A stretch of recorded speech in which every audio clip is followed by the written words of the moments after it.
worst crash I've been in the past almost 2 years of riding. Wind sliding, jacket.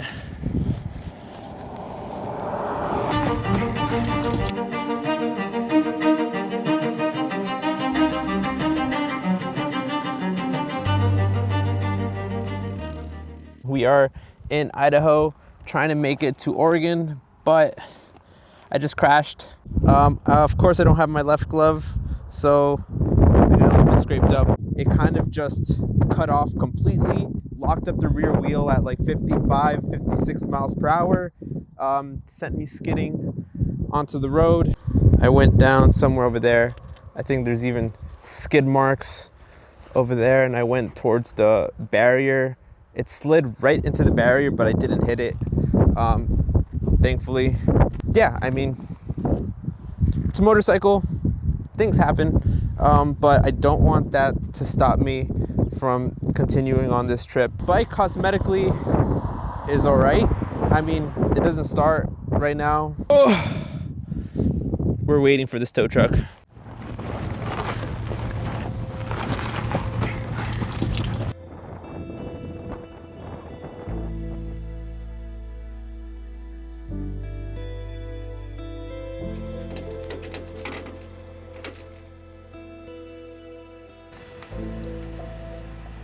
All metal.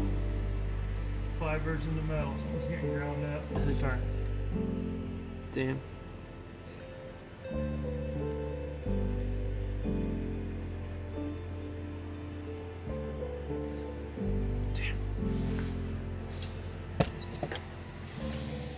The motor turned out to be completely seized. To do a teardown of the motor, to rebuild it will take a long time, and it'd be easier to get a new motor, but I don't want to wait around 7 days or longer for a motor to ship. This shop doesn't want customers to get motors or parts that is not shipped through them and is not the ones that they want, which is a brand new motor that costs $3,000 when I can get a used good condition one. So after a lot of them trying to discourage me from doing this, I'm found one on eBay in Washougal, Washington, and it's available for pickup. So I got this rental car, and we're gonna try to get up to Washougal, Washington to bring back the motor.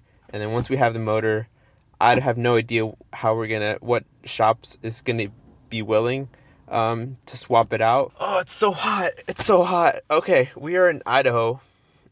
We are mountain home, actually, to be precise. We are about 7 hours from Washougal, Washington. But anyway, I'm leaving the bike here, so we got to go to Washington and bring back a motor. Okay.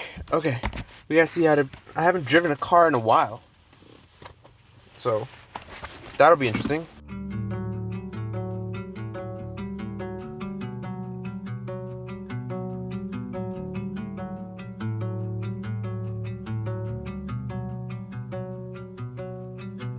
Good morning. We are about 1 hour away from Washougal. Another problem.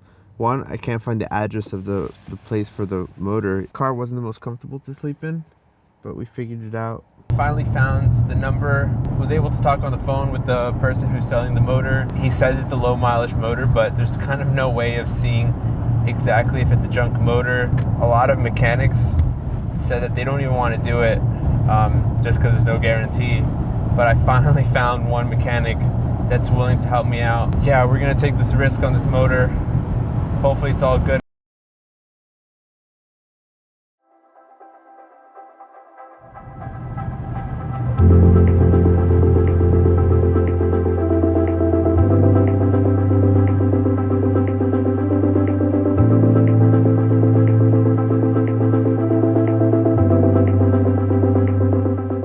All right, today's day 3. I'm a little bit excited and nervous, but we got a few things to do. One, we got the motor already.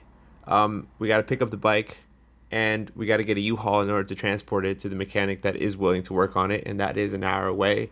And I don't have any car wheels right now, and I have a limping leg or swollen ankle. So we got to try to walk to that U-Haul, get U-Haul, come back to where I am, pick up the bike, load everything up, drive to the mechanic, drop it off, And meanwhile, I'll probably have to fix up some of these bags that got ripped. This is my jacket. All right, we need to get this U-Haul. All right, guys, we have the truck. We have the bike. We're gonna load up all our other stuff. We got the engine here that we picked up the other day. We're gonna load up our stuff. We're gonna drive to Boise and get to the mechanic. I got a call from the mechanic after dropping off the bike yesterday that it runs. The compression is what it should be for this engine. They just did a test drive. They just have to flush out, I think, some coolant and do some last minute things. But I can start heading there today. I'm feeling incredibly excited to be on the road again after the crash, after what is like around 72 hours later. This is the new engine in there already. This is the old engine that's all blown up.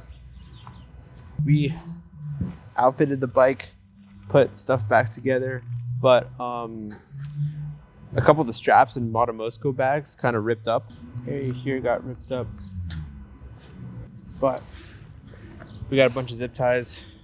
I lost this thing. Zip tied. All right.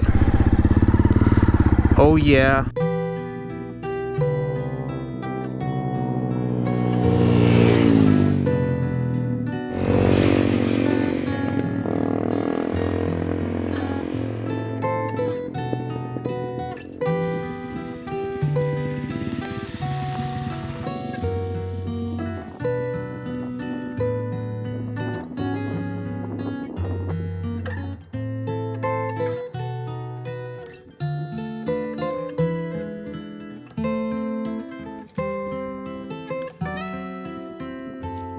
All right, we just put gas in, and I wanted to take a little bit of a longer break just because I'm pretty sure what cooked the motor or what seized the motor was just too much riding, overheating until it kind of boiled over and seized. Now that we got this fresh motor, even though I don't really know what the condition of it is, I'm going to try to take it super easy, take a lot more breaks than what I was doing before. We're heading west now. We're going through this dry desert. In this one section that I'm at right now, there's 200 miles between the last gas station and the next gas station.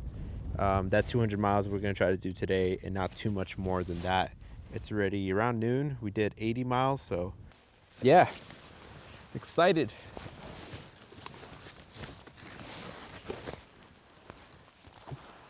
All right.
I have a bit of an announcement. We are now in Bend. Now, this is only a couple hundred miles from Port Orford, which is the end of the Trans-American Trail, which is the route I was following. But I'm now splitting from the Trans-American Trail, and I am going on the Oregon backcountry discovery route that's going to take me north, and from there we're going to try to make it to Alaska, or as close as Alaska as we can get. Trans-American Trail, beautiful. We're gonna be heading up. Yeah, the adventure continues. I'll see you guys all in the next video. Thanks for watching.